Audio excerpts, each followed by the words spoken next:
No, I looked at the address last night and I was like, it's in a Harris Teeter, and then I was like, well, it's I was like, maybe they got seats. It's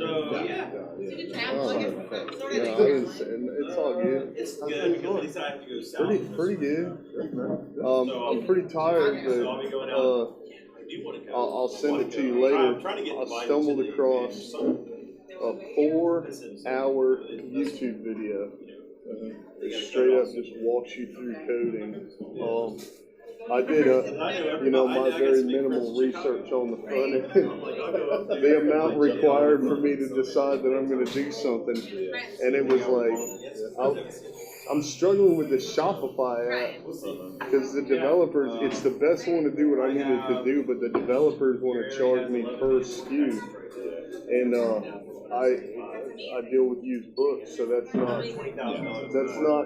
Yeah, so I paid them $100 for 5,000 SKUs, and then a little drug deal where I go, oh, I messed up. Can you reset it? And I use that 3 times, but and it's actually reset right now. But then I have to import. I have to make sure when I'm importing I haven't done already, or I end up with duplicate. It's a pain. So I click on, I applied to be a Shopify partner so I could do affiliate marketing through my blog and on my website. I'm finally getting things that work together the way I want. So was that kind of like the whole sales channel thing as well? Kind of tied to Shopify? Yeah. So on Shopify, you have like a dashboard and then you have your online store. And a common misconception, which was mine, was that Shopify was like an e-commerce site, and I wanted a website. It's actually both. It's actually everything. So when you do it, over on the left-hand side, you see sales training. You click the plus sign, and did I send you the list? Yeah. All of it. And then there's a Google app, and then you can integrate stuff. Like I could literally, and it's amazing because it all works on the basic level. So I'm paying the minimum price, and I can do some stuff like what James does. I could do drop shipping, where they buy a product from me, and the order automatically gets placed and fulfilled. Like you can do so many. You can do print on demand. So if you want to do T-shirts, you get an account with Printful. They order the shirt. It's printed and the order's fulfilled. It's crazy, man. So what I'm doing. And you can integrate with FBA, but I have all the orders being fulfilled by me right now until I build and scale to a point where I can turn certain things on and pay for certain subscriptions. But in theory, you could have someone order something on your Shopify store, Facebook Marketplace, any one of those channels, and it automatically gets fulfilled by Amazon. It's amazing. But since the developers are giving me slack over the SKUs, I applied for the affiliate marketing program. They turned me down. So I started clicking around, and then it's like, do you have an app that you want to integrate with Shopify? And I'm like, not yet. I watched half a video, and you ever watch the video on how to do something, but it's like the middle of how to do? So he's like, yeah, all you got to do, and you can write a simple app. And he's typing on this screen, and I'm like, that doesn't make any sense. Like, where do I get that from? So I kept doing research. Some 4-hour program. I might be almost 2 hours into it. My brain is melting, but it's actually pretty easy as long as you go step by step. And so I'm going to start working on an app. I have no intention of making any money, but I want it to do what I want it to do. So you selling all the houses? I would take a drive. It's not. I wanted to, try to think about, like one, the content, and two, like how, I guess like logistics, like how, like I just want to. Here's like the big picture. So I want to do content direction. So similar to you see the Q&A I did. Yeah. Similar to that, but I want it to be like probably a little bit shorter, and then like it's covered like something. So like one would be like one would be maybe like explaining the difference between two different products. Another one would be like cold inspection. This is a great time. This is the year of the BBM right now. That she goes through that. She's like, Right.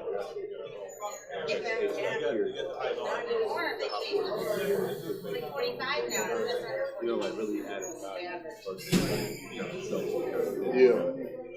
So with that, I just trying to figure out what's the best way to do it. Like, what's the best camera to use? Like, kind of choose one. It's not necessarily the best, but I know it's quick. I'm just trying to like really figure out logistically how to make it good, but quick.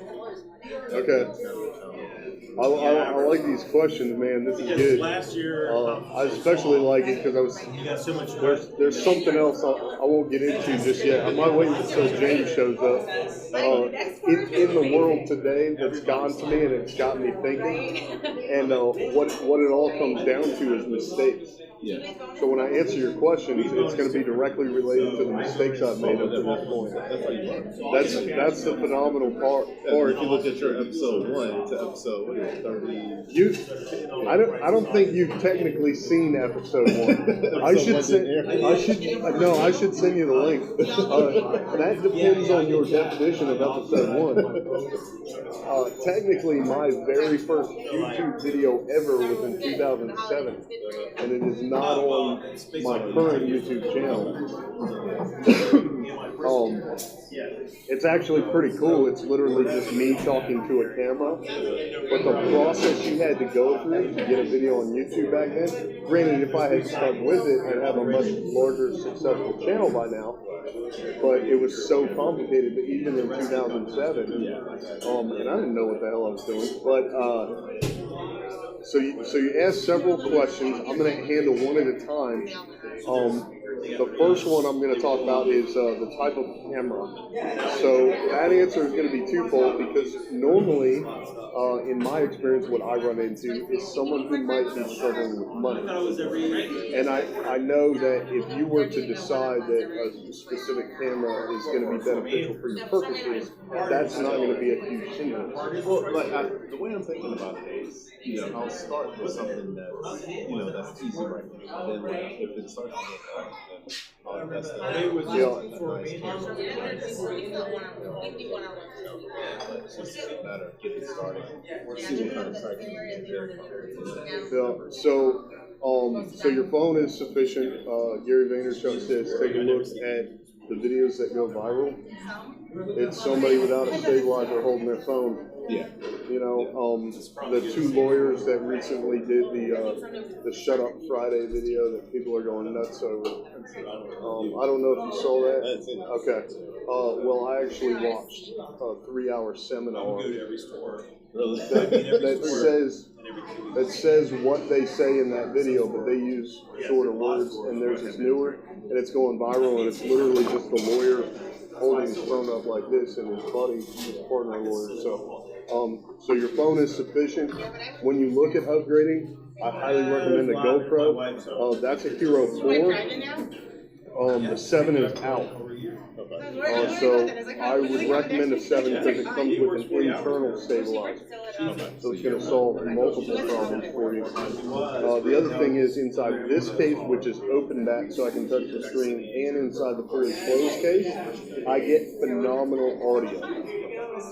One of my concerns here is the ambient noise.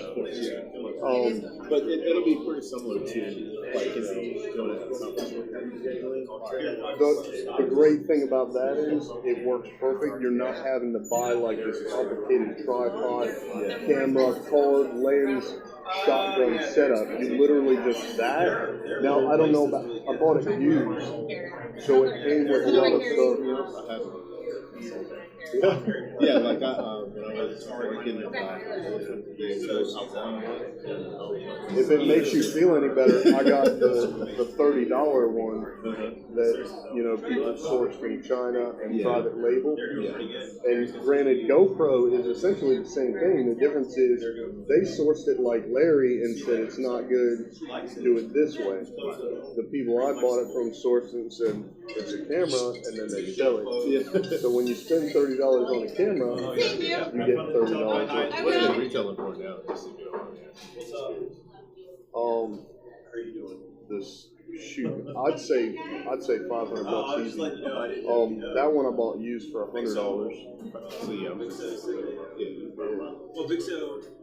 Oh, definitely. Yeah.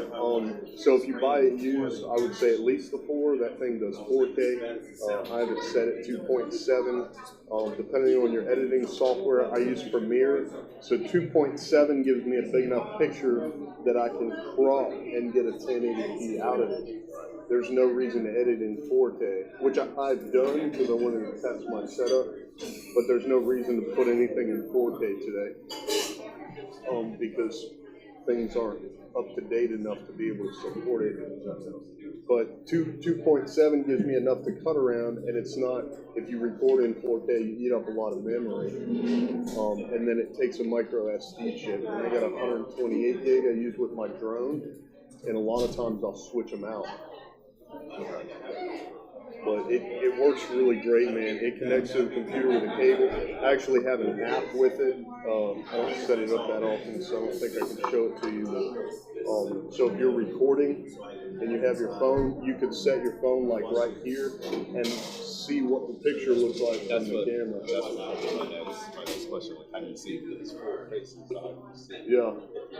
Well, me, I just wing it because really anything I get, I figure out how to use it. I've learned that because I tried so hard, and I still do this sometimes. I try so hard to make it perfect. Like when we did our interview, that I end up losing something. I try to hold all these things, and then I lose the audio, I lose the aerial shot, I lose something. But that's why we recommend at least the Hero 4 or better, because I know what this one does. So you're saying that there is an app that's out there it's on my phone. I just don't have it set up, so I can't. It's I guess just GoPro.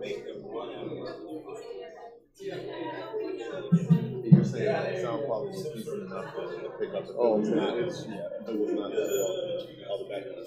It might still be good in here. I did a couple of times at Panera, and you could hear it well. My basis for comparison is the $30 one. And when you put that in the case and record, you can't hear jack because of the case. So that's what I was really impressed about with this one. Log in. I don't know. I think you gotta like push the button to turn the Wi-Fi on or connect. Yeah, it works really well though. The pictures are phenomenal. You can actually do 2 types of pictures. So it would depend on your preference because I've done photos for Brittany before, and I use her Canon, and then I use this just to show her.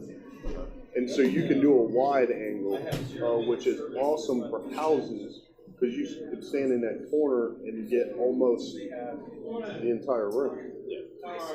The thing she didn't like about it is with the wide angle, it ends up being kind of fisheye. So it does look a little funky, but it's awesome because you got options. You can make it a regular size photo if you want.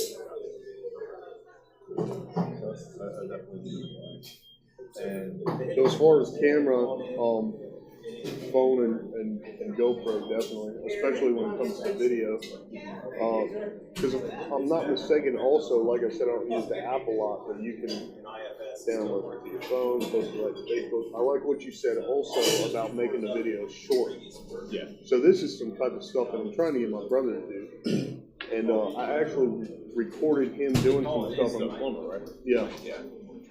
That's one thing that's tricky about it is I'm the tech guy.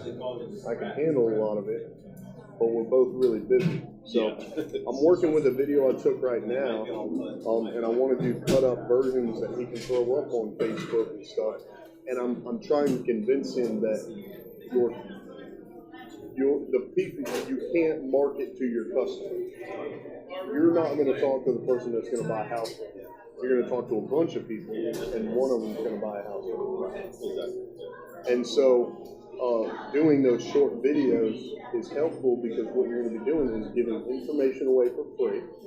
Now people are going to know who they can come to when they have a video or a question. They give you a question, you make a video, you answer it, they're happy with you. Next thing you know, it's 5 years later, they're selling their house. Hey, Gevin, you know what? I'm impressed. You know what you're talking about. Let's do this. The reason that I like the short thing you talked about is as you develop and you get your own Facebook page and you get your Instagram up and running, Instagram traditional, so not IGTV, but just the Instagram platform only allows up to the 1 minute video. So once you learn the correct format, which isn't really tricky because you can take a regular video and put it in Instagram, it'll just chop off the top and bottom and make it square. Okay. You do that, it's a 1 minute video talking about what you want. You can cross post easier on platforms without having to do a bunch of editing. Because I've tried to throw my episodes on IGTV, and the formatting is tricky. Yeah. I think there was something in that deck that I downloaded. What software are you using? Is KW the people that you, I guess, work for? Is that how you say that? Yeah. Which office do you go to? The one in Broadway. Oh, okay. Yeah. I asked because there's one that me and my buddy Casey talked to when we were looking at buying property. He works for KW. It's a different office, so but his name is James Hughes, I think. Home with Hughes is his IG tag. Great guy from New York, retired corrections officer. I love him. Did you see this commercial video that my friend put together? I'm gonna vote no. This is the one that I kind of wanted your idea on this too. So what happened is, let's say for instance you sell a house here in this area, right? So my idea is to boost it on Facebook, but actually add management. It's actually targeting people that are very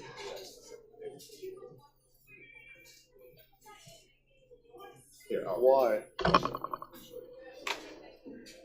I know what you're talking about, but I'm curious why you would want to. Yeah. You're selling the house? It's already sold. Okay.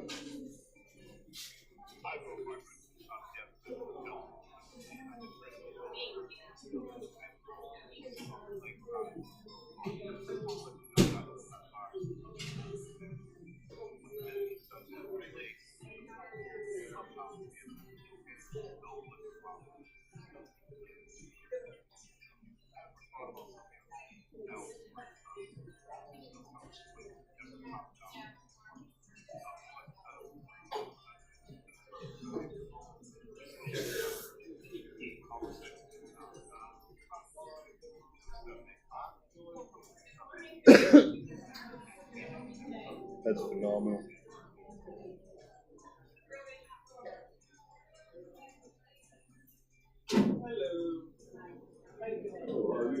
So that's going to be the video that I'm going to post, and then I'm trying to figure out or boost, and the specifics that's of it, but I'm just really trying to figure out the best way to do that. Do your research, because a couple of things I'm running into are the number one thing you're going to struggle with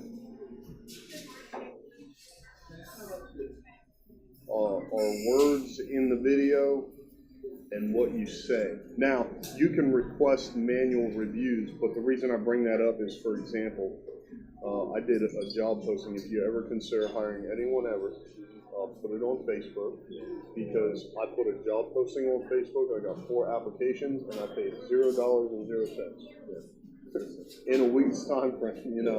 So I was pretty happy with that. But then Facebook's like, oh, it looks like blah blah blah. Go ahead and boost this post. So I click on it. I'm like, I'm okay advertising the job to get better results. but you can't advertise for employment. Yeah. So it's like a catch-22.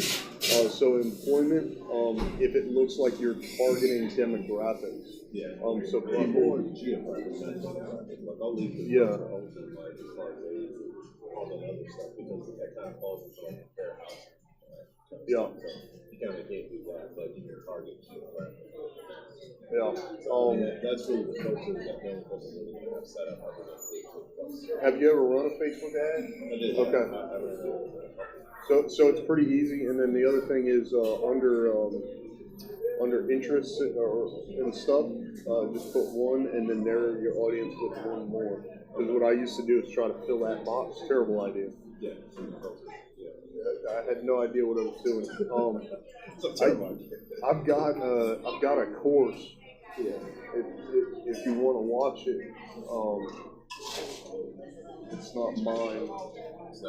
So I can add your Gmail to the link. You watch it. Tell me when you're done, and that's something I had put together. So that's a great video. What is it? 1 minute. That's perfect. Yeah, you should be able to. I would be careful because the videos you'll watch from the course I have, she'll talk about automatic placements versus just Facebook feeds or Messenger or stories and stuff like that.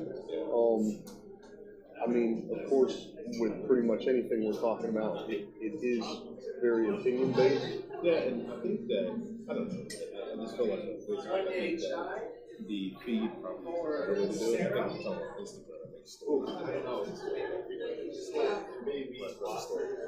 Yeah. I don't know, I just still feel like Yeah, so you can do automatic or manual, and then if you do manual, just choose.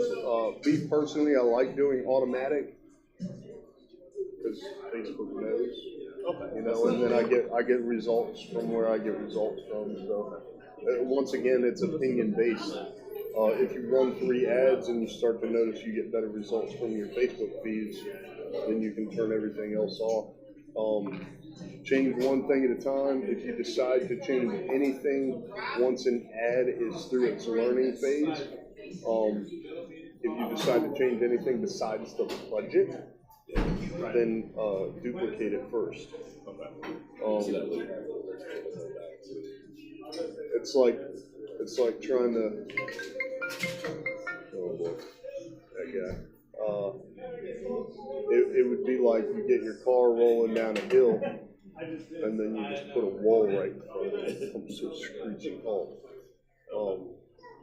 Whereas if you duplicate it, you can change whatever you need to change. You kind of start back at square one, and then if you don't want them running simultaneously, you can just turn the other one off.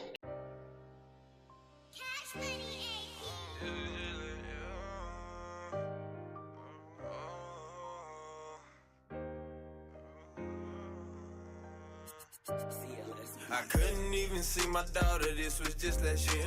I didn't even have $1, this was just last year. Having problem after problem, nigga, this was just last year. This was just last year, oh, this was just last year. I couldn't even see my daughter, this was just last year. I didn't even have $1, this was just last year. Having problem after problem, nigga, this was just last year. This was just last year, oh, this was just last year. I came from rags to riches, now I get bags to bitches. Why do I sag my britches? My pocket's too fat, I can't live them. I think about my baby every day. Lord, can you take this pain away?